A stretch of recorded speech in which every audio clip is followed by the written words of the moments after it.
Hello, everyone. It is Wednesday, 11 a.m. Pacific time here in San Francisco, California, which you know what that means. It's time for The Lobby, GameSpot's weekly video game hangout. I'm your host, Mike Mahardy, here with Pete Brown, back for the first time in a couple of weeks. Yeah, it's been a while. You went to Tokyo. I did. I was lucky TGS enough. with Ed from the Australia office. We're going to get into that today, see what kind of news, what kind of demos you got to do, some Not interviews much. you got to see. We talked about a little bit of some news that came out of it last week, like the Zone of the Enders VR. No, I'll tell you all about it. Shinkawa's game, Yep. Left Alive, I Yep. believe. So we'll get into all that. Doesn't sound like it'll be too eventful, but we'll talk about it anyway. Rob Hanley, how are you? What's up? I'm good. You started Divinity Original Sin 2. I'm not off the boat yet in the beginning. Oh, okay. So we're going to talk about that because since last week when we talked about it for about half an hour when Jean-Luc was on the show to substitute for you because he played the game a lot as well, we gave it a 10. Our freelance reviewer, Brett Todd. Who's been with us for a while. He's also a mayor. Yeah. Oh, I keep forgetting About that. town in Canada, right? Never forget. Yeah. He's been with GameSpot like longer than you, right? Because I was researching some stuff for an episode of Reboot about like Baldur's Gate 2, and there were quotes from him. Yeah. So a long time. Kind of full circle. How big is the town that he mayors? It's like 4 dogs and a hamster.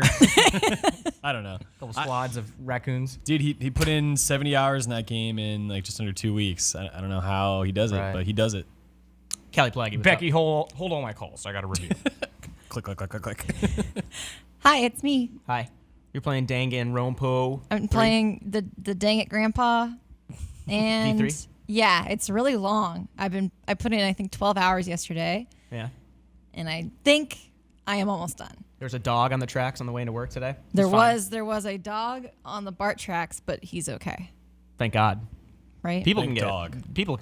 People can take care of themselves, but dogs you need to actually worry about. The train is Dog destroyed. just got backwards. The train is upside down. Yeah. It's still under the bay, but that dog is mighty train's hard, eating a ruined. bone. The train's ruined, but the dog's also a mayor now. So After that would make sense. As always, we have a giveaway that I'll get to later on the show, so stick around for that usual thing. Shiva will put it up in the Twitch chat and through our GameSpot Twitter account. I do have the Twitch and YouTube chats open, as always. I do have some news to get through. Fortnite's Battle Royale mode is now live, that one that stirred up the whole cloning controversy. Yeah. Apparently, according to Epic's tweet today, 1 million people played it on opening day.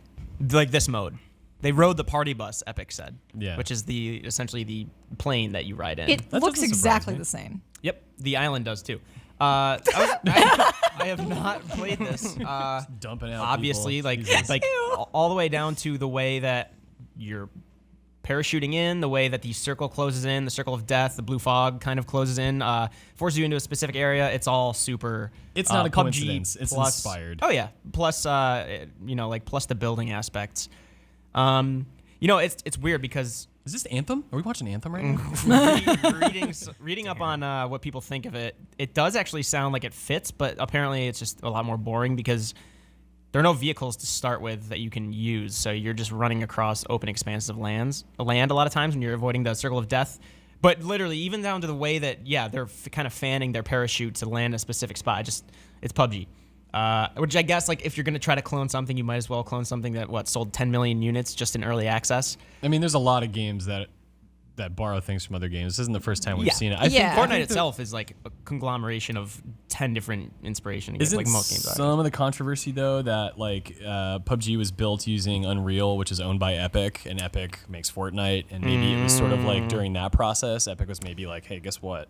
Yeah, like the actual tech behind the scenes stuff. So whether it's tech or whether it's just awareness of a thing and evaluation of its quality ahead of time. Yeah, because I was going to say, it seems pretty robust, not to speak of its quality. I haven't played it, but it seems like it's definitely took them some time to do this. I cannot see them doing this in the time since that soft launch. I mean, I will go on and on about Fortnite's pricing and how dumb it is, but this mode's free apparently, which, judging by their past marketing, I don't know if that's actually true, but they say it is. So you can go play this. It's live on PSN and I believe all platforms actually, but PSN was the one I was reading the news story about that. So you can go check that out if you're interested in Fortnite. It's Battle Royale mode. Destiny 2 factions are now live as of yesterday, so we can all join Dead Orbit and not even talk about Future Warfare. That's what I did. Dead Orbit for life. Yeah. My Chemical Romance songs. The hot topic of the Destiny universe. When I was playing Destiny. Did you join a faction, Rob? Which one? Not Dead Orbit. Orbit. Yeah. Please don't tell me you did New Monarchy. New Monarchy. That's like They're the Monarchy. They're the cops of. that's like the fascist cult. Yeah, they're like. Oh my God, Rob. Just kidding. Yeah, you see right here. I don't really care. Hey, I like that shirt you're wearing. If you're watching this Yeah. live, you can see Rob and Tay stream this yesterday. It should be archived if you want to go check that out. If you haven't jumped into it, of course, if you've been playing Destiny 2 regularly, probably already aware of that. But I figured I'd do this little PSA. I don't want to give engrams to this depressed-looking individual. Why? What's wrong with that? He just looks. I want to make He him looks happy. suspicious. Yeah. Depressed people are Whoa. suspicious now.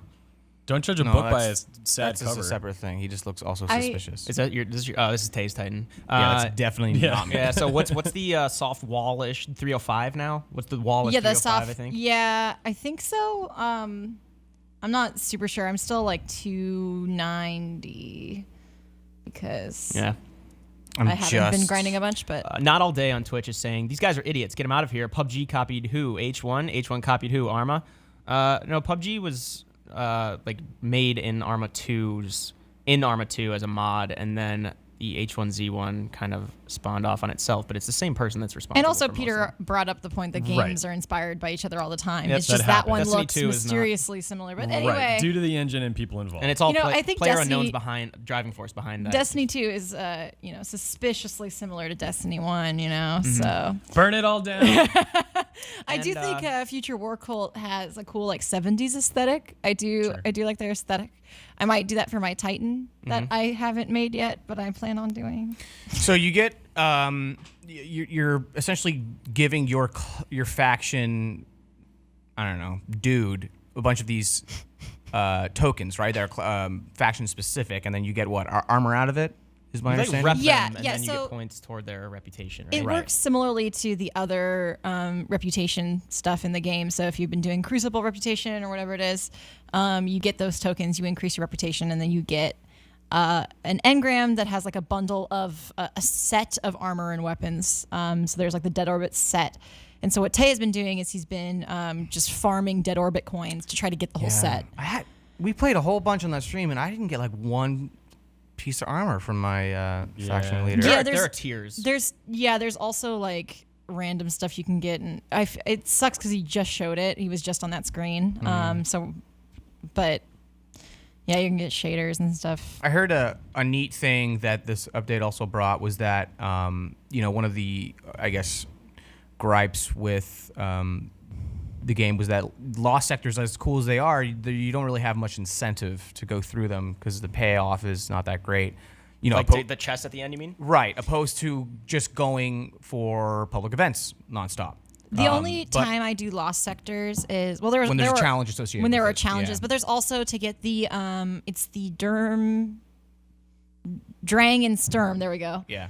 I keep wanting to sing Durmstrang. Yeah. So, but yeah, apparently now That one you need to farm Fallen, and it helps. Anyway, yeah, apparently now with Lost Sectors, is where you they've added basically like these like kind of like 3 to 4 supply crates that you shoot, and then that's where you get these tokens that are faction specific. So okay. I guess what I'm getting at is you're now more inclined to go through Lost Sectors, which I think was a nice addition. Yeah, I like Nice. those. So three of That's- us me are too. three of us are Dead Orbit. One is New Monarchy. No Yes. Future War Cult on the lobby cast. I also just like Peter Stormary's voice acting, the Dead Orbit guy. oh man, It just gave me right now. The most recent thing I saw him in, he was Chernobog in American Gods, the show. He's in a that lot of name. other stuff. Chernobog? That's a cool name. Well, And it's the Russian. I forget. There's a specific Russian, like kind of religion that he plays and into. I believe this Exo Lakshmi is the same voice actor as Anna from Overwatch. I think. Yeah, someone said that these are good SNES Classic graphics. Yeah, we will. We do have a SNES Classic in the office, so we will get to that later on the show, probably toward the end. We also got a SteamWorld Dig 2 review up on GameSpot. Matt Spinelli. Unfortunately, I don't think any of us got the chance to play it because this week. I played Oh, you did. a little bit. Okay. A touch. Touch on the Switch. So obviously the sequel, it's kind of like Minecraft mixed with Metroidvania. Metroidvania. How you just played on the Switch? How was that? Yeah. We gave it a 9. Sorry, that's why I brought it up. I had to play more honestly, but to me, like I probably played like 45 minutes last night, and I was just I feel like I've seen this type of game before. Like, may it be like iOS, just like just digging a hole, grabbing ore, going back, flipping it for upgrades and stuff.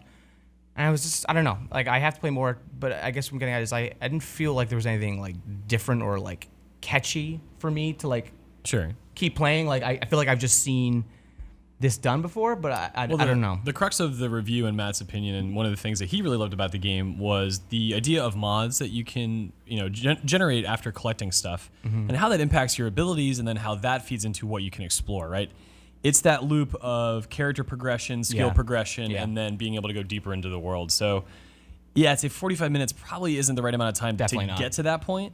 So that was the thing, is like within the last few minutes is where I like did like my second or third trip back with all this ore, and then I was looking at the upgrades and stuff like that, and that's where I was like, oh okay, like, I could play a little more. But pretty much across the board, people are really happy with this game. It's reviewing really well, and it's I don't know where it falls in the series, because there's like 3 games. There's 2 SteamWorld Digs, and there's SteamWorld Heist, which is like a tactical turn-based game, if I remember correctly.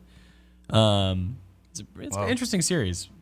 Yeah, it seems tailor-made for the Switch. I think that's why I might pick it up eventually, just because I don't know if I would sit there and dig through, well, no pun intended, get through this game on the, like any other platform. The Switch seems kind of like having handheld and being on maybe like a commute or a flight would be perfect. So yeah, that is up on GameSpot if you want to go read that. It's, Matt Spinelli gave it a 9 out of 10. The superb out of 10. One of the many high-scoring reviews, or one of the few high-scoring reviews this week. We put up a few reviews. And then in other news, the video game voice actor strike that started last October. SAG-AFTRA. Yeah. What is that? Screen Actors Guild. What's the AFRA for? Always farting, trying always. That's AFTA. So that ended after 11 months. They agreed to some of the terms. I know they were initially talking about they wanted back-end payments when a game that they worked on would sell like certain milestones, like 100,000 and 500,000 copies. Royalties, essentially. Yeah. They didn't get that agreement, but they did get this kind of like exponential pay. You do 1 hour, and the first hour is like $75 or something. Then the next one, it just goes up exponentially and up until like $1,500 an hour or something.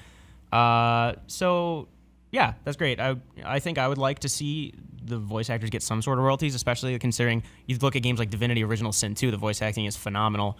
It's just and so robust. I can't even imagine how long some of those people in that booth like hours and hours and hours on end. So hopefully that works out well. That's been going on for about 11 months now, and it seems like it's almost completely resolved, which seems good for both parties. All right, Tokyo Game Show. You say it's pretty uneventful, Peter? It was pretty uneventful. They have press days, they have business days. But even so, they don't really have a lot of English-speaking people manning the booths. So, and you have a lot of people there, like any event, who are press.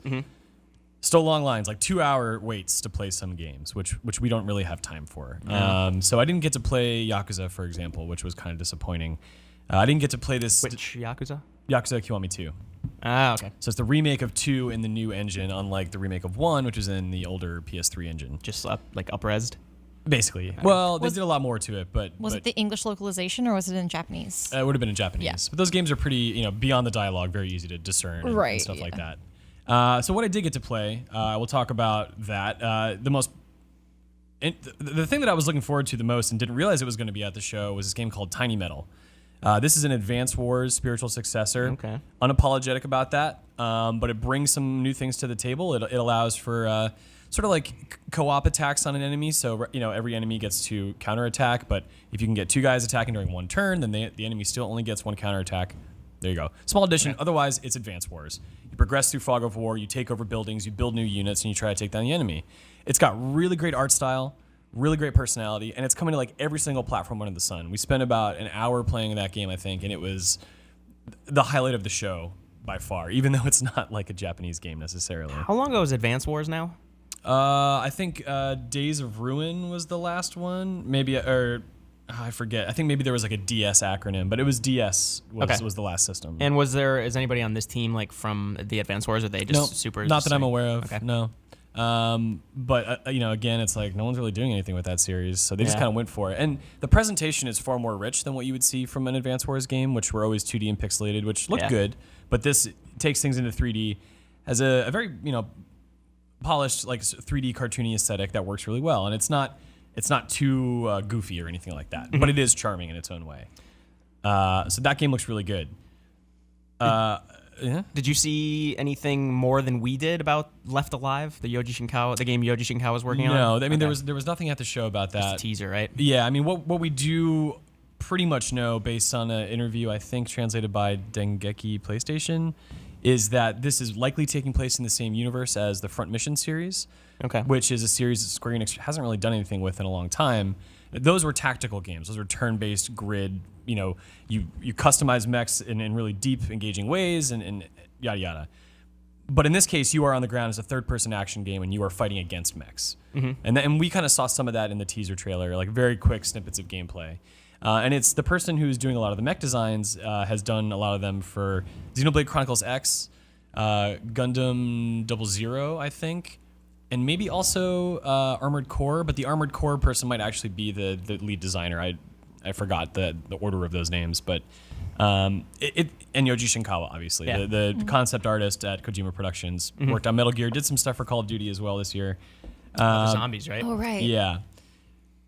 I'm very curious about Left Alive. I'm also very cautious about Left Alive. Yeah, my initial thing was I love all of Yoji Shinkawa's work, but just the art director doesn't make a great game. But like obviously hearing everybody else, I don't know, the other people involved, it does sound promising. But third-person action, it's really easy to have it not feel good. And like I feel like I was watching that teaser and I saw some animations or some camera work tied together. I was just like, oh crap, something about this has me worried. But we'll see, because we literally saw seconds of gameplay. So way too early to judge. I have no familiarity with Front Mission at all. It's essentially very serious war stories with people building up mechs, and you can customize guns, types of ammo, armor. I mean, like it's almost overwhelming what you can customize in your mechs in those games. It started on the Super Nintendo. We didn't actually get it until the original PlayStation with Front Mission 3, and then it continued on PS2, and I think we got one or two more of those. But it's largely been a series in Japan. Did you get to check out? We played Zone of the Enders VR, which they announced. You did? Like someone did. I did. Oh, you did. Okay, it was because I was like, really? Well, no, I was on our site yesterday or YouTube or something, and I saw it doesn't seem great or like all that well adapted for VR yet. No, so that was not. you. Okay, right, okay. Cool. So this is serendipitous. Okay. Pete, how is it? So what you're looking at right now, this is not the VR portion. This is the VR portion. Gotcha. Ooh. To go back to what we were initially seeing, I'll talk about this first. Whatever, screw it. So the VR stuff, they put me in a booth, they put me in a headset, they gave me the controller, and they're like, all right, so you're facing off against these huge ships. You have to take them down one by one. The level will end. Now, Zone of the Enders, a lot of what you do is you use weapons that lock onto things, and you sort of like, let go of a trigger, and you send out these little tracer missiles and stuff like that. And you also have melee attacks in general, just sort of, missiles that you can fire that just go straight ahead. So using those tools, I was supposed to fight these ships, and like it was kind of working, but the controls were a little bit clumsy, and that part became really evident when they got me, they're like, okay, you've shot down all the things on the ship, but now you need to like go into its back and like stand on the ground and attack this other thing. The sort of rules of the mechanics and how you engage against enemies like kind of shifted, and the controls simply didn't work. I had people at the booth like holding my headphones open, like press this button. I'm like, I'm holding it up. Pete probably didn't get frustrated at all. No. I'm pressing circle. No, seriously, it was like I have no idea what to tell you. This doesn't work. And it really wasn't working. I mean, it was like, oh well, you need to be standing on the ground. It's like, how can I see if I'm standing on the ground? What are you talking about? Like I'm in a flying mech. Why? Oh, nice edit. Why would that dictate what my weapon can do, whether my feet are touching the ground or not? I got a weird rash in that little area on my leg somehow. We shot that video. I know. It brings back bad memories. Yeah, I can show you. VR, motion sickness, and eczema. Yeah. So what's weird is that Cygames is behind this development. Cygames made Grand Blue Fantasy, a game none of us pay attention to. Maybe we've heard of. It's a popular mobile game. It had the biggest booth at TGS a couple years ago. Essentially, it's a mobile company trying to get its feet wet and dip into the console space, and Konami's working with them. And I can't say that I'm very confident about where it's headed based on what I played. Okay. But outside of VR, Zone of the Enders Second Runner is a very good, very unique kind of 3D action game with mechs. It certainly ties into people's love for Konami. There's like a lot of Gradius references in it as well. Like you fight Vic Viper at one point, which is pretty rad. So to have that back on PlayStation 4 will be really good. They did remaster those games for PS3, but the port on PS3 was not that great. Even after a patch, it still had low frame rate issues and some weird anti-aliasing stuff. So we get the best Zone of the Enders game on a modern console. Hopefully that port is a lot better. The VR stuff, wait to see, but right now I'm not excited about it. Kind of timid. I'm very wary. Word. That's what the headline was for the video, right? Was it? It's something about being wary. Accurate. Anything else from TGS that I didn't mention? I played some new. What's that? Ace Combat. Did you play? Ed did, and he liked it quite a Ed bit. did, not you. Yeah, no, not me, unfortunately. But he's very stoked about that game, and I'm interested because you showed me that new mechanic that they've got. Yeah. This sort of like stalling out. It's like an air brake. Like you see it done in a lot of movies. I don't know like to what extent that's Star like Wars. actually realistic. Sure. But just basically like, engaging all your flaps and just like, having someone on your 6 shoot forward, opposed to, which is where like, I mean, I love flight sims and dogfighting, but eventually you can like strain your hand because you find yourself in like an hour-long circle with another guy. You get one shot off, and then they like disappear, and you got to go back again. They're, pass me again. That just seems like a really cool way to change it up, where you just hit the air brake and let them fly forward. But even like what was neat is it wasn't just hitting an air brake; it was like you're going vertical. Yeah, like it's like you had like a free access to basically like pivot up and down or do a flip. It was just something that I haven't seen done in a lot of, I personally haven't seen in like flight games that seem to kind of change up like a nice by means of dogfighting. It looks really cool. Is this going to be in VR? Oh, I hope so. I'm not Makes sure. sense. Like cockpit games in general. Yes, unless you're it is in going to be on It is. PlayStation VR. Yeah. Right. Cool. I'm surprised. That's awesome. Other than that, I played the 2 new Earth Defense Force games. So there's like Earth Defense Force like 4.1, and then another one called Iron Storm. So if I'm getting 4.1 correctly, maybe it's 5 at this point, but that one is using the old engine, and it's like, this is Earth Defense Force, right? You're just sort of like a ranger with a gun and just shooting down. Yeah. But this one, I think it's called Iron Storm or something like that. This is really rad. You've got this like exoskeleton. They're using a brand new engine. You have all these new sort of like maneuvers and capabilities as a soldier on the ground. This actually finally felt like I'm not a huge fan of this series. But it's a fun series to play. It's Like, so dumb and therapeutic. To just it's mess around cathartic, with. right? Yeah. But to have it advance a little bit is both surprising and I'm happy about it because I might actually play this for a weekend for fun. So that was pretty rad. I had also forgot when I was talking to Jean-Luc about B-roll, but Code Vein is shaping up to be pretty good. Oh, Really? I'm really excited about that. So challenging as you'd expect for the reasons you'd expect, being a Dark Souls like. But it also is very focused on dungeon crawling. It's the vampire one, right? Yeah. So it's very focused on dungeon crawling, and you also have an NPC with you at all times that you sort of work in concert with, and they can help protect you, and you have to kind of work with them. And there are like a bunch of different ones you can collect. So it seems like it's chasing the Dark Souls formula in some respects, but it's also doing its own thing. And it also looks really good. It just frankly looks great. Yeah. On a presentation level. I remember when they first showed that trailer, it was just super gothic vampire stuff. It's like, I mean, Bloodborne at least went for the gothic kind of horror stuff, but it was subtle. Well, I this not is really. anime, so it's bright when it's not black, Yeah, the thing about the trailer is I loved the art direction of that trailer, and then the actual game didn't have that art style, so I was surprised. It was more like the trailer was kind of setting a tone. But like I saw it at E3 and I saw like one area that was kind of like all brown. I'm glad to hear there's a little more style to it, I guess. Yeah. And you played it. Ed played it. Okay. I was busy doing interviews and stuff. Oh man, can I talk about like the coolest moment at TGS? Oh yeah. Sure. When I got pulled into a back room to interview Yuzo Koshiro with like no warning. And if that name means nothing to you, you need to look him up because he is like one of the best video game composers out there. Has Streets of Rage 2 is known as one of the most interesting soundtracks of all video console games. He's responsible for that. He's like, I don't get freaked out by Kojima or Miyamoto or whoever. I was beside myself talking to this dude. Yeah. Like, and I had no warning. Someone was just like, "Yeah, do you want to go talk to Yuzo Koshiro?" It was like, I mean, no, yes, no, I don't know. Yeah, okay. Is there anyone else, like game developer wise, that would happen with in your experience? For me, It sounds generic, but Miyamoto would probably be mine. yeah, I mean, Or Aonuma. the one time I talked to Miyamoto was after playing Star Fox 2, and he was like, so how do you like it? I just played it earlier. No, sorry, not Star Fox 2. Oh, because I don't like Star Star Fox. Fox Zero. No. At E3, he was like watching us play it, and like then was asking us what we thought about it, and everyone was kind of like, It's sick. It's okay. Yeah. No, I mean Yuzo Koshiro is like I've talked to the creator of Final Fantasy Tactics, Yasumi Matsuno. Like that was a pretty big deal for me back in the day. But Yuzo Koshiro sort of exudes cool. Like I feel like even someone like Kojima, I feel like is approachable. Koshiro was. It's hard to characterize what like the environment he was in without getting a little blue here, but it was one of those scenes where I was like, shit, this feels like I'm behind stage at a rock concert or something. Like, and this guy is not to be trifled with. And you're Well, he had a 17. gun. Yeah.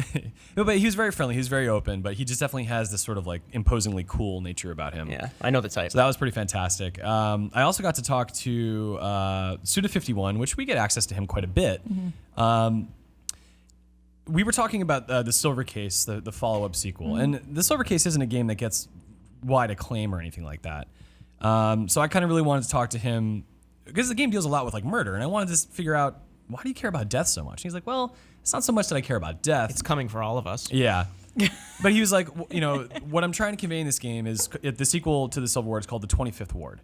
And what that essentially, or the Silver Case is the 25th Ward. And what that's setting up is a new ward in Tokyo where the government sort of plants people based on who they want to be there.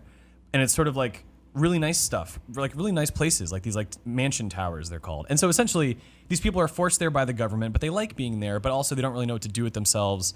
And they fall apart and people start killing each other and stuff like that. And so we had a very interesting conversation with him, but also his co-director, who has been working with him forever that I don't think anyone ever talks to. And so we had a really interesting conversation about, growing up outside of Tokyo, how they felt that city sort of characterized like their dreams as a kid and where that brought them, how that characterized their, ideation of crime and stuff like that. So I'll be publishing that review later this week. Oh, that's so cool. That was really refreshing. That was a good review. He is like the best interview. Yeah. Okay. Cool. Any other last minute things from? I don't know. Do you guys have a developer that you would like your dream interview would be? When I met the creator of Danganronpa, he said that people who are fans of Danganronpa are his nakama. And I was like, wow, I was so excited. Pretend I don't know what that means. A nakama is like, it's like comrade. It's like brothers in arms. It's like greater than friendship or like being a fan. Like he was like, they're not fans, they're my nakama. And I was like, yeah. So that was like your favorite interview you've done? I have interviewed, well, I shadowed a Miyamoto interview once, so I was pretty starstruck. And meeting Masuda from Pokemon was pretty cool. Cool. I want to meet Ishihara from Pokemon. Rob, do you have anyone? No, not necessarily. I don't know. You got to talk to the Titanfall 2 devs for like an entire day. Yeah. But that was before you knew that was going to be one of your favorite games ever. That was like a preview event we did. Yeah, that was a fun event though. But that was when we were like, oh god, this game actually is something. Yeah, Meet necessarily. all I of don't the know. Star Wars. Rob shaved his head during the interview. He's like, I'm Jar not- Jar Binks. What? Huh? You got to interview Jar Jar Binks. I got to interview Jar Jar Binks? If you did, Oh, if I did, what would you say to him?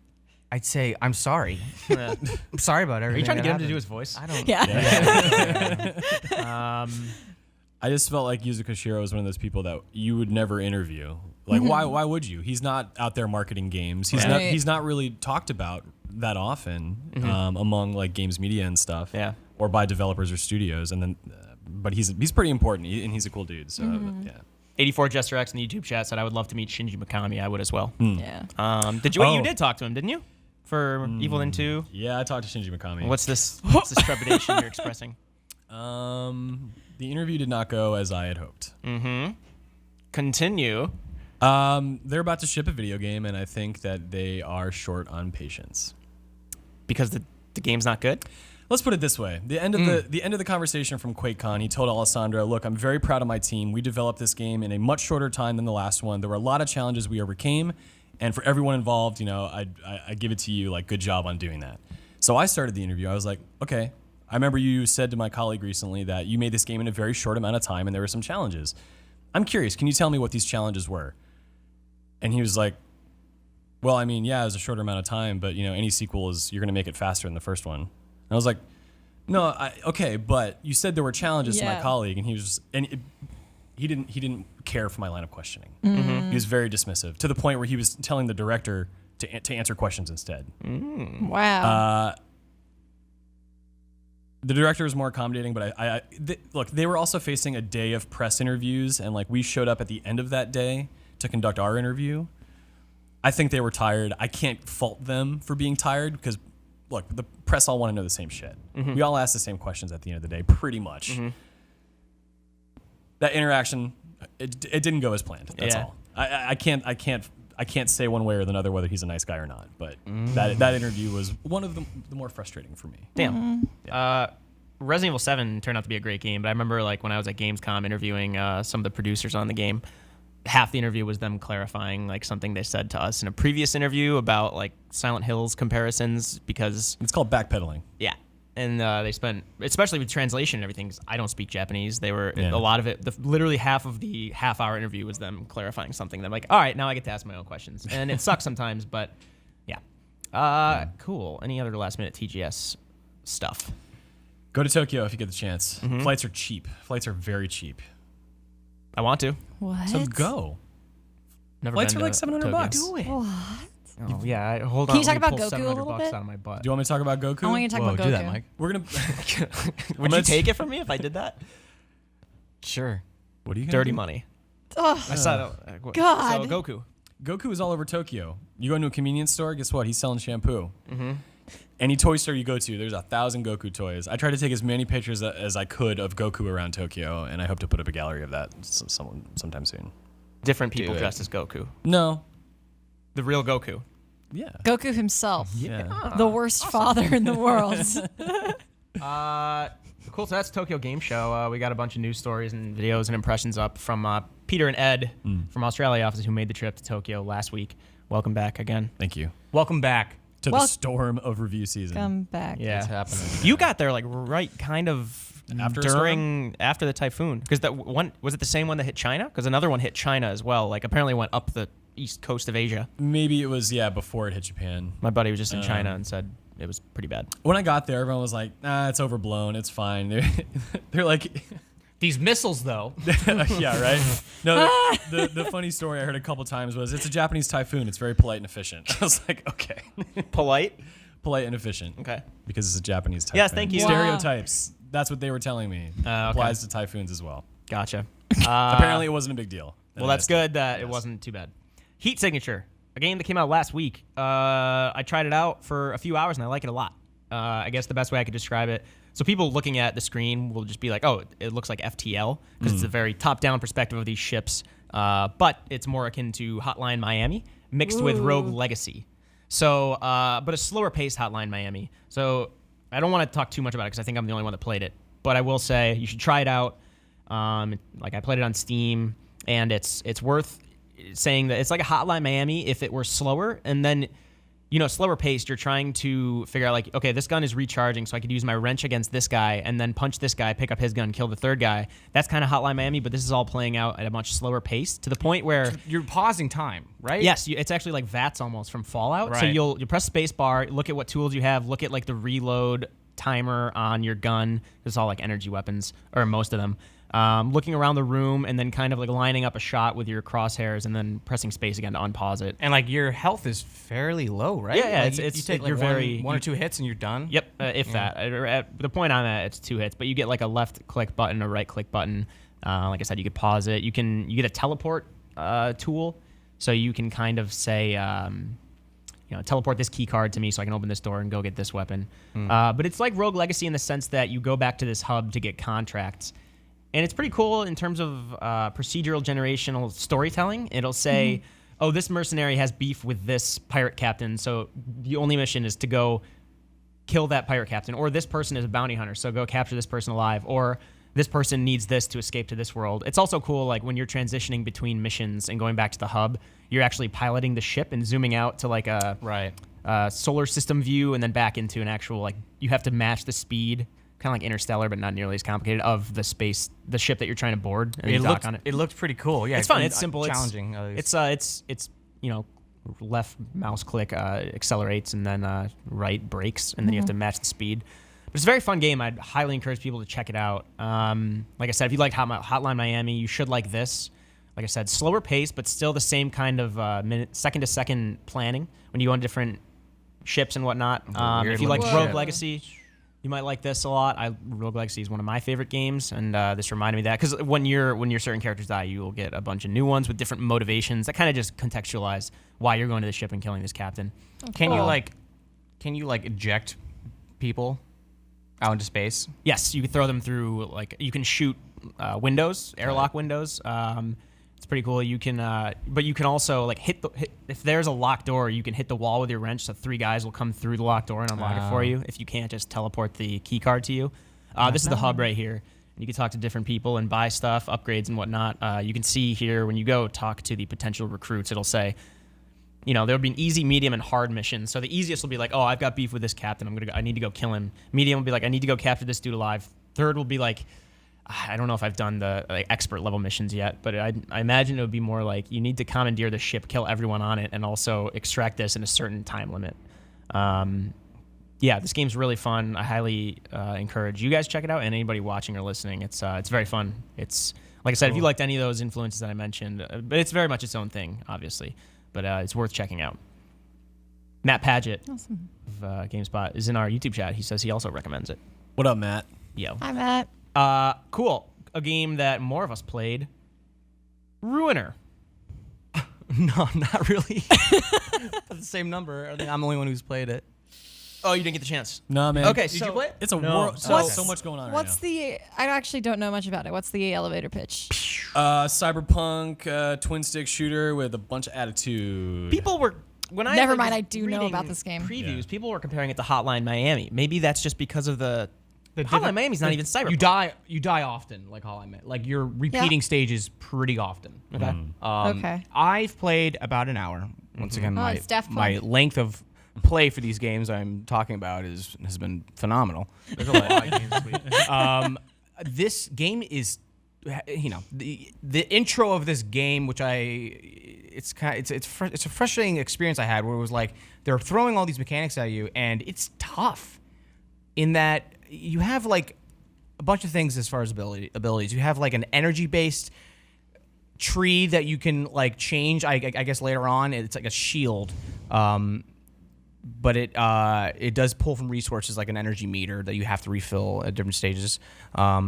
You also have a dash, and then you have this time slowing chain that you can set up 3 waypoints again with the stick, so you can basically make a 3-pointed dash move and engage your shields to knock back enemies. Okay. And enemies come in waves. Some of them shoot, some of them wield crowbars. Okay, so I could actually see how that's kind of like a Hotline Miami thought process. The Sherlock Holmes pause time to think out what you're going to do. Right. Guy Ritchie Sherlock Holmes. But what was tough, and I would expect the more you play, obviously, the more you get a sense of how to get your mind around it. But it's just those 3 things I just mentioned. Oh, as well as shooting, and you have a melee option. It was just, they throw it at you so quickly that I was just man, I'm trying to, I just want to worry about one of these things. One me, I just want to be able to shoot and get that skill honed. But I guess you have to use But ultimately, what I'm getting at too is you have to use all of those 3 abilities simultaneously. Excuse me. In sync. If you aren't utilizing one of them, then you're gonna die. The trailer itself, the first one, the launch trailer, just went through every single gun in the game, and it was just shotgun, phase, drifter. Yeah. So It this seemed like one of those games. This footage is being played with a mouse and keyboard. I mean, you were playing with a controller on PS4. Yeah. Right. I'm That's very curious about the difference interesting. between that. Yeah, because is it even a twin stick shooter if you're playing on PC? Not technically. Sorry, what was that? What'd you say? Are you talking me? Does the relationship between movement and aiming, feel significantly different based on the control scheme that you've got? Yeah, WASD would seem really difficult for movement, I would assume, and then a mouse, but controllers, it felt fine. It was just getting a grasp on how to use all these things at once, because the guys who are wielding guns are the ones that generally kill me. Because even when I'm slowing down time to like think about these waypoints I'm going to set up for myself to like dash through people, time isn't slowing down that much. So like if you don't like act quick in those moments, you're going to get hit because the bullets are not slowing down and they're pretty precise as far as like shooting you. Yeah. Just watching this footage, I'm not even playing this game and I'm a little annoyed at all of the instructions at the top. Like, does that get annoying when you're playing where it's like, do this, fill your energy meter, kill the boss? Because for me, I'm like, I got it. I would imagine this is like the kill the early in boss game, thing right? is reminds me like kill super boss. hot. It's just like kill the boss. Yeah, Eric like, Green Yeah. in the YouTube chat was just saying, does this game in general remind you of Super Hot? Yeah, a little bit. Self-aware kind of tone. Sure. Okay. I'd say it's like more aggressive in that respect with like its style. It's like way more grittier, like raunchy even. Like, so where I began to see this game getting at least enjoyable was like this is like kind of like the tutorial right here. You're just like it's like a just escape from this like starting area. You then get into like an open area, like an open world area where there's no shooting. And you're just kind of interacting, doing a little bit of like fetch quests, like in like a kind of like urban area. But I think what's neat is that these abilities I described, there's a pretty extensive tree. So again, you're kind of like separating these things as far as like, basic stat things you can focus on, like health and melee attack, but energy and your dashing, like you can upgrade the tree, but then at any point you can wipe it and start again and focus on something that maybe you're more keen on. Ooh, or I love like, respecking. yeah, like you can do that at any point, which I thought was nice because as far as all the abilities go, it was just like kind of hard to grasp. Seems overwhelming. A little bit, but I don't know. I do hear some good things about it. Like later on, like the more you play, the more like you find like your play style. It's there. Like, but yeah. Cool. This is also another interesting factoid. This is Raycon Games. This is the first Devolver Digital published game to go to Xbox One on day one. So that's good. So they seem to be branching out, but it's on PC, PS4, Xbox One, Steam, and GOG, if that's where you get your PC games. GOG. Cool. Rob, thanks for selling that game. I want to play more. Are you interested to play more? Yeah, definitely. We do have a review up on GameSpot.com. Yeah, we give it a grade out of 10. A grade out of 10. It's great. Thank you for that. Cool. I want to talk, before we get to Red Dead Hypotheses for the teaser tomorrow and the SNES Classic overall impressions. There's a review for that. Michael Hyam put it up from over the weekend. Divinity. Like I said, we gave it a essential score, 10 out of 10. Yep, I don't care what games you like or don't like, you need to play this game. Which is, I was looking Wow. back through the catalog of 10 out of 10s, or what, 13 now? No, after Zelda, 14, right. And because we call it essential, it struck me as like, and I agree, this game is fantastic in so many ways, and I can't put it down. But it seems like one of the more niche games to get a 10 out of 10. That's true. Like Zelda, Uncharted 4, Metal Gear Solid 5. Chrono maybe. Cross. This is the second from a freelancer, right? So Brett Todd did this one. Chrono Cross is also a freelancer. And the definition of 10 has changed over the years. At one point, it would say perfect. Well, there's no Quote, such thing as a unquote. perfect game. Yeah. At another point, it I think said masterpiece. Well, you could debate what the hell that means for a while. But a game that we really believe in, one that supersedes genre and preference, is one that we like to call essential. And I think, even as someone who has, dabbled in computer RPGs in the past, like, not really fallen in love with the genre. It's not something I seek out. I spent like 45 minutes in this game, and I was, the word I keep using is smitten, because I just felt so delighted by everything I was seeing, overwhelmed, but also excited about being overwhelmed with so many things, because even the little things that I understood were leading me down a path of discovery and surprise. And I just could imagine all that was left out there. And then you have to take into account all the production values, right? Like, everything is voice acted. 1 million words of dialogue for all Can't possible believe it. That's Stupid. situations. That's insane. Stupid. That's stupid. But you've played the most, right? At this I'm in Act 2, I think hour 30 to 35. Right. I mean, Ben Janka and Jean-Luc are the two in our office, aside from Brett Todd, our freelancer who reviewed it, that have played the most. I think Ben He's in our YouTube chat going crazy right now. So how do you feel about the designation of essential? Do you feel like this is a game that and Yeah. do keep in mind that we're fair to have our own opinions here because Yeah. Brett Todd is the reviewer and we felt like he sold that opinion. So But he did, yeah. I have some gripes with the game. Like again, 10 doesn't mean it's perfect, Not at all. but it was very much like back when I was reviewing games for us, I gave Uncharted 4 a 10 out of 10. People disagree with that. Yep. I think some of this game, it's crazy how much you can do. Jean-Luc, who's in our back room right now, put it really well. He said this is the closest he's ever felt that a video game has gotten to like pen and paper or D&D. right, where Those are all just fueled by your imagination. If you can imagine it, just tell the story. This game is very, very hard to find those limitations. And that's easy enough to like say that's impressive on its own.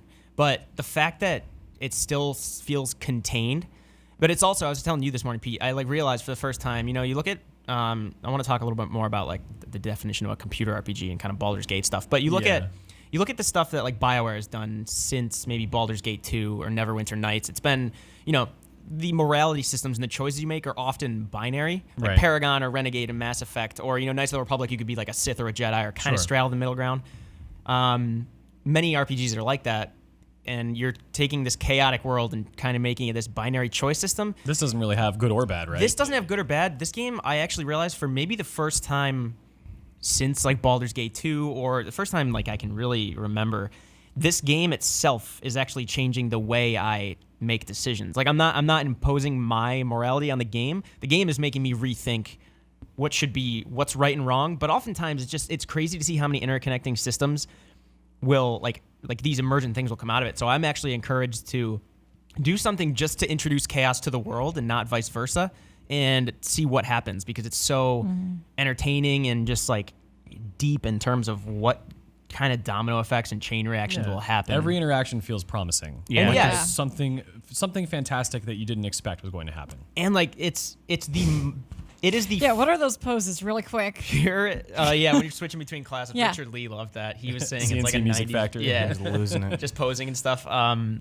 It's the purest role-playing game I've played in such a long time, and the fact Yeah. that this is going to sound dumb, I'm actually really playing a role, and kind of all my characters are like Pete. I was telling you right here. This is perfect timing because I was an undead character, so for most of the Which first, is like a hardcore choice to make.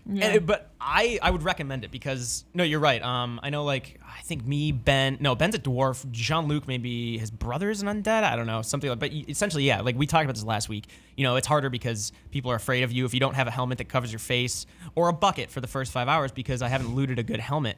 My character also I needed a ranged character because I was getting destroyed up close. So I needed someone like behind the Red Prince or my rogue Sabile to help him from a range. So I just gave my main character a crossbow, and his finesse is like the baseline for that crossbow. So he misses all the time, and he's not mobile enough to get to the high ground to have better accuracy. It's almost like it sounds kind of hyperbolic or dramatic on my part, but I'm actually like I kind of like that he sucked for a while because he's a bumbling. He wears a helmet. Yeah. It's hard to feel like cool when you have a helmet on your head for 5 hours and people run in fear from you. Right. And A also helmet you or a can't- bucket? You're talking about a bucket, right? Bucket, yeah. Yeah. Sorry. But And I also- have, It gives you armor like a helmet would, though. It's like three yeah. defense So you points or can, something. you can be a human or an elf and wear it, and it still work. What? Another distinction of the undead is that potions will hurt them. Yeah. So you have to like heal yourself with like Poison. status Poison, yeah. inflictions. And I just found out I have one of the most useful items for the undead. I have an item that can turn potions or like certain substances into poison, and I didn't even know. I had it for like 10 hours. I didn't even know what it would do. Oh, I thought you were going to say that you have a skeleton key. No, I also Well, your I was finger, watching our right? review. Right. Jean-Luc had our review. Brett Todd Skeleton finger. And I forgot, and I didn't even know for like until 10 hours in that you could pick locks with your skeleton fingers, and then Jean-Luc and Rob simultaneously like skeleton key, and but I just didn't have the high enough thievery skills. I'm like, oh, I could do that. or intellect. In real life, I didn't have enough intelligence. I do want to say that one of the things that's most exciting to me about this game, going back to Jean-Luc's this being close to a pen and paper tabletop RPG, is that that's something I've been interested in for a while, but I was never confident in my imagination enough to do that. And I like that this kind of my impression so far of Divinity has been like a platform for me to, not me, but like you said every interaction has promise, and the idea of that is, to me, is like, oh, now I don't have to rely solely on myself. I can the game is like shaping my journey through the story, if that makes sense. Yeah. Which is something that I just was always afraid of with D&D, that I would just do something extremely boring and everyone would be like, why'd you do that? Right. You know, but yeah. having this to be like, oh, well, something interesting is going to happen, so I can just kind of experiment and have a good time. Yeah, and to that point, I mean, the decisions you make will lead to a number of different outcomes. I'm paraphrasing our reviewer because I'm still very early in this game, just to be clear. But the idea, being that you can fail and you'll never see what would have come from victory. A person can die in a quest, you'll just never have a chance to get it. And that person will die for reasons that seem inconsequential. But you might not even know you missed that quest until the next time you play that game and that character doesn't die that time. Yeah. It's so sorry, Rob. It's when I'm playing, I keep thinking back to Mass Effect just because that, like people say there were these choices. There were these Sophie's Choice where do you either kill Caden or Ashley? It's always Caden, but it's Paragon or Renegade. Like they're always kind of black and white. And like more recently, RPGs. Well, not for a long time now, but like RPGs lately, like Witcher 3 had some cool like emergent stuff that would happen if you did this quest and then you saw this NPC's grave later on, like 30 hours later, and didn't even know it was there. But like this game is so good at like I said, it actually encourages you to play a role, because it's one thing in those games to make these intentional decisions and the character is like this avatar for you to be good, whereas this game is more you could accidentally kill someone like I did. And you rolled with it, Jean-Luc and remember? Ben Yeah. started a fight on accident, and they're like, shit, now we have to play out. And you could reload a save, but in this game, like aside from like combat encounters gone wrong, like any RPG or any glitch, you might want to save off and just F5 all the time. But I've reloaded this game way less than I ever did with like Skyrim or anything, because accidents happen and that kind of shapes your character. Like it's more about the consequences than the decisions you make, and also how those consequences affect your decisions. And like I can't say enough about how borderline, not even borderline, like brilliant this game is at facilitating or encouraging you to just like kind of roll the punches, because you might kill this crucial NPC, but if he's not alive to give you this quest, you can have your elf eat one of his limbs to get the memory, or you can search for another 2 hours, or you could go do something else and then find a note related to that or someone who knew him. And you start to see behind the scenes a little bit about of how Larian is kind of making sure that you could still do this quest even if you kill all these people. But if you're just like rolling with it, it feels so great. It's so impressive. That's sort of what I was getting at, is like the freedom to create your own story without the pressures of like the burden of doing it all yourself. So like I know like with Mass Effect, I always go Paragon with any like BioWare, like with KOTOR too. Like I have a really hard time being mean to NPCs, but with Divinity it's more like, well, something interesting will happen. So I don't have to confine myself to the pressures of how I would normally act or the things that I would normally think of doing, even in a fantasy world, if that makes sense. It's sort of what I was getting at. Yeah, like everyone's basically like same sentiment with me, which is like I'm still on that goddamn first boat. Yet I had like all these like same experiences, but it was with I won't say who, but it was a character. Basically, like just you find yourself like realizing I'm just gonna go with my gut because it doesn't really matter in the end. Yeah.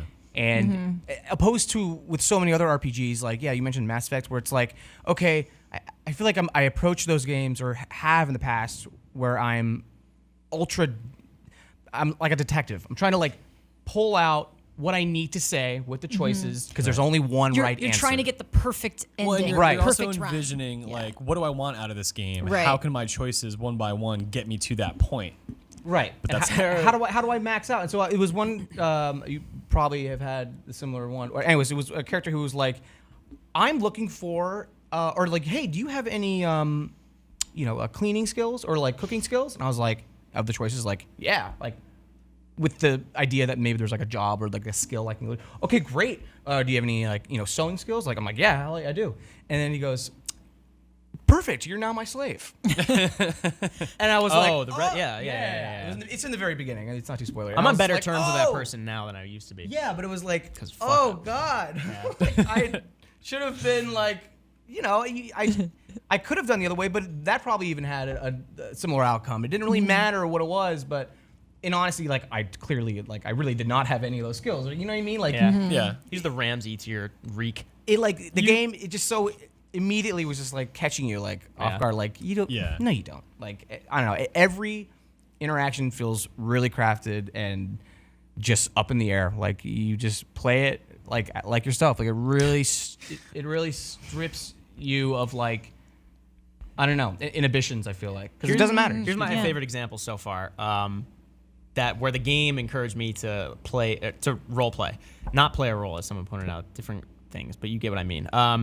This character was trying to seduce my character. I knew something was up. Like me, Mike, I knew something was up, and I knew that I should not let her do her thing. But my character is much weaker, so I'm like, yeah, kiss her. It's fine. And then something, I won't ruin it, but real me was like, okay, I was right. I shouldn't have done that. But my character, like, super dumb, eager for love. Desperate, you might say. She didn't mind that I'm just a skeleton. In fact, I think she kind of liked it. Nice. So that, it didn't turn out well, but it did kind of, in the sense that, like, the game encouraged me to roleplay. And that's a pretty powerful thing for a game to do. And I'm not even trying to. I'm just like, oh, I'm going to do this because it makes sense for this character. I don't know. It's awesome. I picked a jester. I haven't done it yet, but I just like all these like really like in any situation, it's like just my character. I have like just this entertainer, just like Sing your way out of arrows trouble. ahead. Yeah, I love you. I love that you can pick the instrument to The instrument, yeah, push which your is great. soundtrack. Yeah. And then also I was the lute. No, I was the violin. the other I'm an elf. The other skill I picked was turn people into chickens. Excellent. Yeah. Which apparently is like an OP skill in some circles. People are like taking down really high level monsters with that. It's You can do it pretty quickly. You have to be and right you're a next chicken. to him. Yeah, because I'm a polymorph, kind of like archer, polymorph ranger hybrid.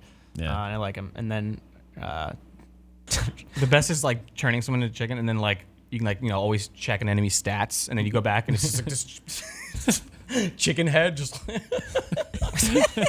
like really dumb stats because you're a chicken now. it's it like makes them useless except for moving And for delicious. 2. Yeah. Oh yeah, but To, well, no, actually, when you kill them, they go back into their original state, which is a bummer. Yeah, I was expecting like I'm gonna have a lot of chicken. Yeah, so like I said, as long as there's no last minute thoughts, I kind of want to finish up. I don't want to, but I think I have to finish up Divinity Original Sin 2 chat. It's a 10 out of 10 on GameSpot. It's a central game. No matter what kind of games you like, you should go give this a chance. We think you'll like it a lot. That review is up on GameSpot, YouTube. We got a video review, written review. The 14th 10 out of 10 GameSpot's ever given, the second of this year. Yes, sir. Yeah, so And if you need help, we got guides. we got guides, yeah. And there's a lot to learn in this game. Yeah. But yeah.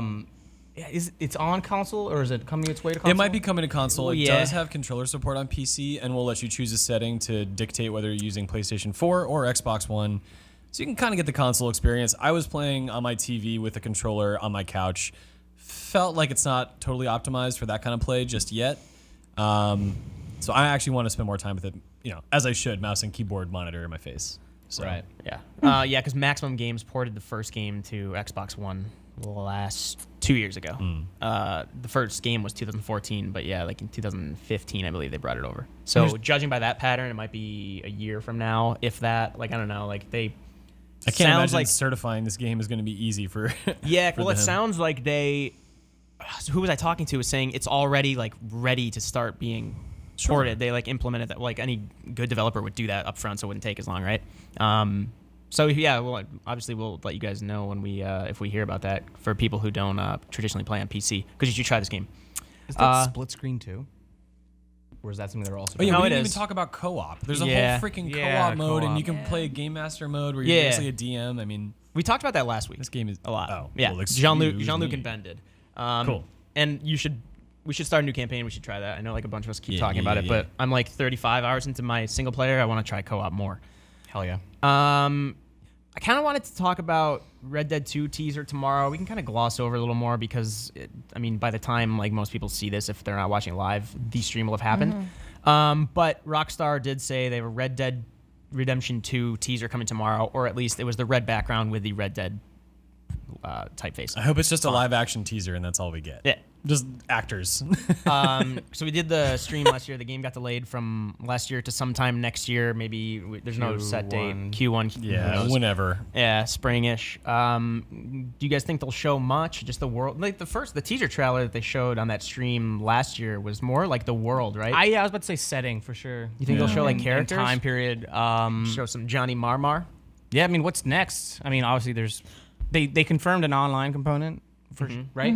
I don't know if they would show that yet. That's like down the road, right? So I mean, Yeah, you look at like GTA, it got implemented after the fact, Yeah. and now that's what they've been pushing it ever since. it would make sense for 4 it years to be now. like characters and stuff, right? Yeah, I Yeah. think so. Yeah. Like an introduction. Yeah. How Yeah. hard are they going to lean into it being like classic Western? You know, because I mean, around this time period, I guess steampunk is kind of a made up thing, right?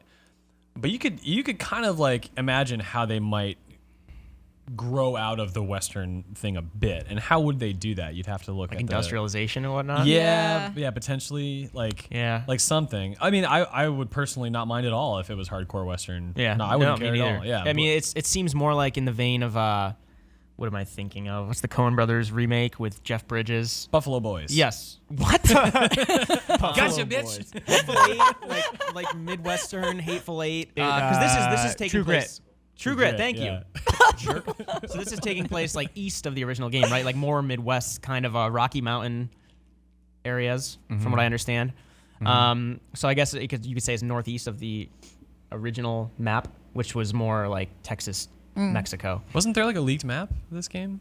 Yeah, you know, like, leaked showed map. it. It's like Isn't it like eastern, Yeah. northeast of like traditional Southwest or Western setting. Yeah, I don't know. We'll have the stream. We're gonna be talking before the stream. So the stream is at 11 o'clock Eastern time tomorrow morning. 8 a.m. our time. Yeah, 8 a.m. Pacific. We'll be streaming starting at 7:30, I think, and then we're gonna do like a pre-show, and then we're gonna stream it right at 8 on GameSpot, and then talk about it afterward. Oh man, it would be 8, huh? 7:30 is start because there's Yeah. like a half-hour pre-show. So it'll be around GameSpot 7:30. if you're on the East Coast around like 10:30. You can get in the office when I get in the office. Yeah. So we'll be talking more about that. We'll be streaming it like we did last time. Should be fun. Yeah, we'll play the game. We'll play Do a Red little Dead. post-show analysis if there's enough. We'll talk about it next week on the lobby again. But we do have a SNES Classic in the office, and that's what people have been clamoring for. So let's talk about that. I played a little bit today. Played Star Fox 2 for the first time ever. Yeah. Would you is have it liked not it good? back in, what year was that? No, it would have been in 95 or 96 Do you think- probably. I mean, yeah, obviously this is It dumb. was. I mean, it's super novel to have polygonal graphics on consoles like that. I mean, you saw Virtual Racer had some of that on the Genesis. Star Fox actually had some of that on the Super Nintendo, but those games ran at 15 frames per second. Yeah. And we accepted that back then. Well, whether I would have liked it or not, I don't know. I probably would have been curious about it. I would have rented it, Yeah. no doubt. Yeah, it just doesn't hold up that well. It's cool to see the final version is available finally because there's only been like leaked prototypes for years. But it's not the Star Fox that maybe you're familiar with, right? It's not mostly on rail shooting. There's there's a lot of like ground based stuff going on. It's sort of like an oddly like grand scale like tactical, not even tactical. Whoa, It's hard to those two new explain. characters? No, that was what I was surprised by. The Yeah. overworld and deciding which like enemy Right. carrier to attack and which planet to attack was kind of like Star Wars Battlefront 2, the original. Sure. Speaking of Star Wars, that looks like a Star Destroyer. Yeah, right there. and it's almost like you pick. It's like Andros himself is invading the solar system, so you're picking which ships to destroy in this like strategic overview right here. So you go attack that ship. But yeah, just control wise, especially on the controllers feel great for like Yeah, a it Super feels Nintendo authentic. remake, Yeah. but the control scheme for this game is tough because you're just using it's inverted on the pad, Yeah. and then also to aim right or left when you're on the ground because you don't have that freedom of movement as much when you're on the stilts, whatever your walker's called. You have to use R and L to aim left and right and actually change your plane. It's cumbersome. Yeah, I mean it's a game that was ahead of its time, but is outdated now. We can't. Apparently, we can't talk about the ending, but I don't think any of us have gotten there. Michael has beaten it. I'm hoping I can twist his arm and get him to review Good this luck. Beaten this game? one. Good luck. Dang. Yeah, it's not that long. I picked Falco Pepe. No, I picked Falco Fox. He said he beat it in just over an hour. Really? Really? Because as he Yeah. puts it, it's more of a score chase game than it is a actual like Oh, that makes sense. a thing like Star Fox. the Yeah. original. When I cleared out all the fighters in one area, it said like clear time 1 minute 8 seconds. Star Fox 2 novelty, first time ever being over here. Yeah. Yeah, Yeah. Which is great to add some value to the SNES Classic, which already has a lot. Let's move on because there are so many good games on this Yeah, thing. not Super Ghouls and What? you like that game? Yeah, dude. Are you messing with me? No. You like Super Ghouls and Ghosts or Yeah. Ghosts and Goblins? No, Super Ghouls and Ghosts. The Capcom game. Yeah. The one where once where- you double jump, you're locked into Yeah. that one. Yes. The one where you throw The spears. one at, where you lose your armor and you're running around in your underwear. the one where get undead turned people into- infinitely attack you. Yeah. Okay. So anyway, I don't like that game. My goodness. You like that game? goodness. Okay. Talk about Super Ghouls and Ghosts. I grew up with it. You want me to talk about that game specifically? No, Anyway. I'm just okay. We can move on because I don't like that game. Wrong opinion. What Super Metroid, Super the obvious Metroid, ones. Earthbound, Final Fantasy VI, Secret of Mana, Donkey Kong Country, Mega Man X, Yoshi's Island, Yoshi's Island, the best Mario Legend of Zelda, Link to the Past, Super Mario World, Super Mario World, Donkey Kong. You said Donkey Kong Country, Donkey Mario Kart. Mario is Yeah. Mario RPG. Mario RPG Mario is on there, RPG. which is the first time that game has been re-released since the original. Was it Yeah. '96? I believe so. I think Michael Hyam played that over the weekend as well. Yeah. And that was a Square Nintendo joint, so that was a very interesting collaboration back in the day. I kind of touched on it before we talk more about the games. Controllers feel great. Yep. The bumper buttons feel better than I remember them feeling on the original SNES, but maybe that's because the one I played on for so long was old Beat as up and shit. We Yeah. had an original one in the office, and we compared them. They're like identical. Yeah. Yeah. Really? Yeah, maybe it's That's just so Straight cool. up, like everything about them. Maybe I was expecting them to feel worse because, like I said, You could barely even tell the difference, other than like one was a little bit more faded. Yeah. But obviously the console itself is different. It's so cute and tiny. And it's Very pretty adorable. cute. It's adorable. It's pretty cute. it's Very nice just adorable. pressing reset and then going right back to the menu screen to play all those games. Yeah, I wish you could do it from the controller somehow, but it's not. That's the worst thing you can say about it. Yeah, you love the- mentioned Mega Man X, great game. I grew up with that one. What do you love, Rob? I like the concave button of holding that. Like it's been so freaking long. Like X and Y. Yeah. You know, the Japanese Yeah. Japanese controller Yeah. didn't have that; they were all convex. Oh. Damn. There's- Is that a comparison or are these both SNES Classic controllers? Which one do you think is which? Oh, which one? I think the They one are on the same size. The It looks one a on little the deceiving. one on the right is the SNES Classic. They're, No, the one on the left. Oh, is one on SNES the left Classic. looks Nah, way the one on more- the right's the SNES the one on the Classic. right looks so much more faded. What is it? Yeah, The one on the right is the SNES Classic. Oh, damn it! That's a double ooey. I honestly just guessed. What? Yeah, I don't know. It's more matte, kind of. I looked at it. And you call it faded, but I call it. I'll be faded. I do what that was Faded, a so really faded. good quality original SNES controller though. Yeah. That one looked nice. Yeah. If that were in my house, it would have been like gross and like sun faded, covered in dust. That one may have been mine. It's I got, don't know. it's got chocolate on it or something. Yeah, it has like Cheeto dust on it from your little brother or whatever. Yeah. So this is. We mentioned this before. A lot of great games. 23. 21. Minus, of course, Chrono Trigger's not on there, and that was the big like. Yeah. Still don't know what happened behind the scenes for that not to come to it. I don't know. Who knows? I mean, there's a lot of great games that deserve to be on this thing. That is just sort of the one where you're like, yeah, that would really have just completed the thing. You know, the whole package. A little bummed also that Pilot Wings wasn't on there. I love Pilot Wings. Yeah. It's a very, very good game, and it's got so many different experiences within it. That would have been really nice because it's not really a sports game, but it's like close to sports. It's just and there's nothing like that on the system at the moment. Yeah. What about in comparison to the classic? Like I know the classic, NES? NES class. Yes, excuse me. Had like in the menu, abilities to like change the filter and Yeah, you can do that here. You can add scan lines, and you can change the background and stuff. anything like. Are there more Instagram filters for it? Like what's like the comparison that you can make? it's the same. I mean, you The can exact you can same? just put scan lines over it, and the scan lines are they sort of. It's not just the lines; they blur the image as well to make it look a little bit faded.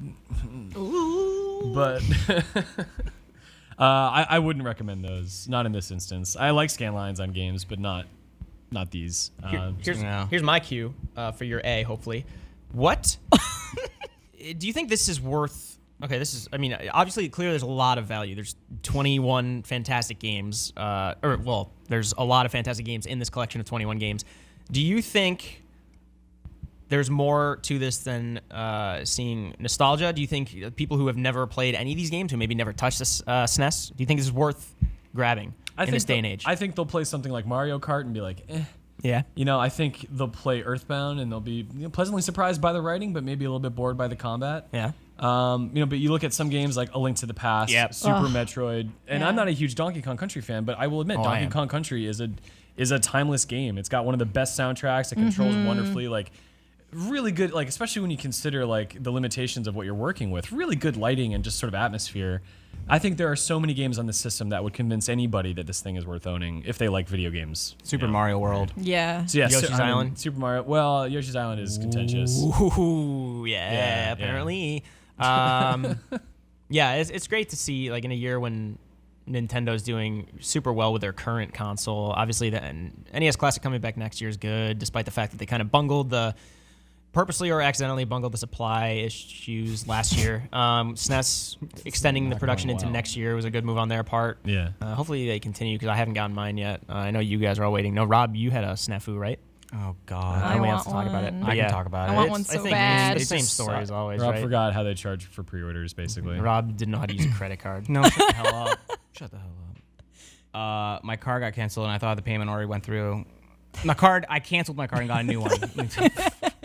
I'm currently living on the street. No, and I just wish they like gave me a notification or something, but it was just like, hey, guess what?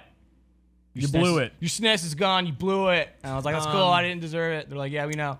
I wanna ask you, Pete, quick, as someone who's spent some time with this. What's your favorite game in this collection? Pick one. Fuck.